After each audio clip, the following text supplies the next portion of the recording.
పవన్ కళ్యాణ్ గారు ఎంత దుర్మార్గం అంటే పవన్ కళ్యాణ్ గారు నిన్న కాకినాడ వెళ్ళాడు.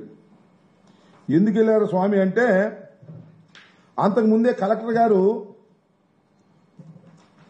అక్కడ జరుగుతున్నటువంటి ఈ పీడీఎస్ రైస్ బియ్యాన్ని ఒక షిప్లో వెళుతుంటే దాన్ని పట్టుకున్నారని వార్త వచ్చింది. కలెక్టర్ గారే సాక్షాత్తు వెళ్ళాడు, దాన్ని పరిశీలన చేశాడు, సీజ్ చేశాడు, వచ్చాడు. మళ్ళా పవన్ కళ్యాణ్ గారు వెళ్ళాడు, రాష్ట్ర ఉప ముఖ్యమంత్రి గారు. ఎవరితో వెళ్ళారు? మరొక సిద్ధాంతకర్త ఉన్నాడు ఆయన పార్టీలో, ఆయన మనోహర్ గారు. వీళ్ళిద్దరూ కలిసి వెళ్ళారు. వెళ్ళారు వాళ్ళ ప్రభుత్వం వెళ్ళారు. వెళ్ళి ఏం చేశారని అడుగుతా ఉన్నా నేను. వెళ్ళిన తర్వాత అక్కడ కొన్ని మాటలు వింటే చాలా ఆశ్చర్యాన్ని కలిగించే విధంగా ఉన్నాయి. పవన్ కళ్యాణ్ గారు అక్కడికి వెళ్ళి అవన్నీ తనిఖీ చేశారంట. ఆ తర్వాత ఆయన ప్రెస్ మీట్ మాట్లాడారు. ఏం మాట్లాడారంటే, నేను కాకినాడ పోర్టులోకి వస్తుంటే 2 మాసాల నుంచి రావడానికి వీల్లేదని అడ్డం పడ్డారు. ఒక మాట. నేను వస్తే అధికారులు సహకరించలేదు, ఎస్పీ నా దగ్గరికి రాలేదు, పౌర సరఫరాల శాఖకు సంబంధించినటువంటి అధికారులు కూడా సహకరించలేదు. నేను సముద్రంలోకి వెళ్లి ఆ పోర్టులో ఉన్నటువంటి ఒక ఓడలో జరిగేటటువంటి కార్యక్రమం చూడాలని బయలుదేరితే మీరు వెళ్ళొద్దు సార్, రఫ్గా ఉంది సి, మీరు వెళ్ళటం ప్రమాదకరం అని చెప్పారు. అయినా సాహసం చేసి నేను వెళ్ళాను. చాలా గొప్పగా సాహసం చేసి వెళ్ళానంట.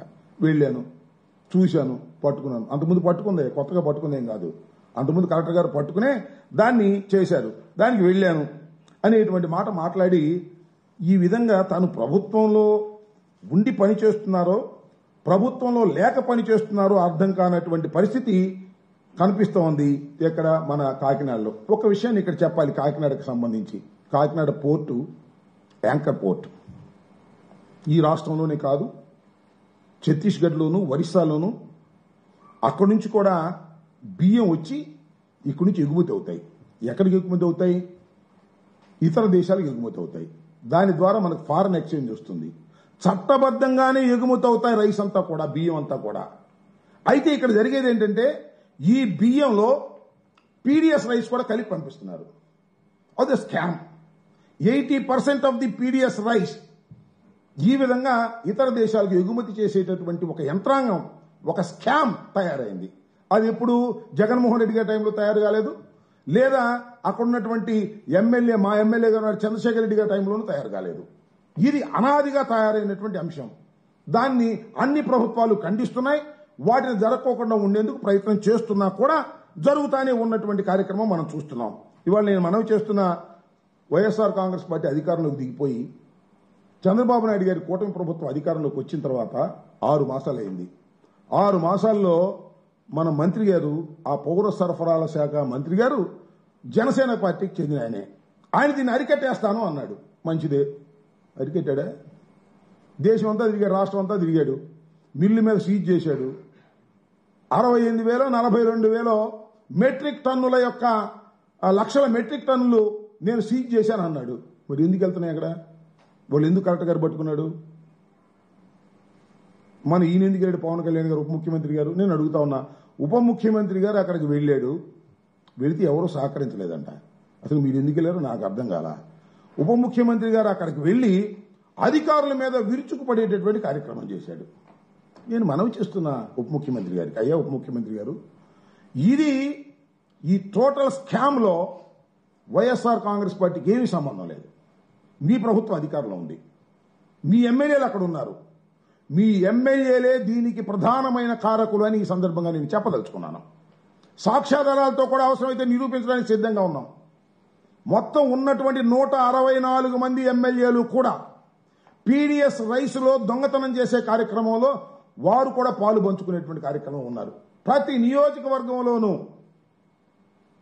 5 లక్షలు, 10 లక్షలు, 20 లక్షలు, 50 లక్షలు, కోటి రూపాయల వరకు నెలవారీగా మామూలు తీసుకునే కార్యక్రమం ఎమ్మెల్యేలు చేస్తున్నారు.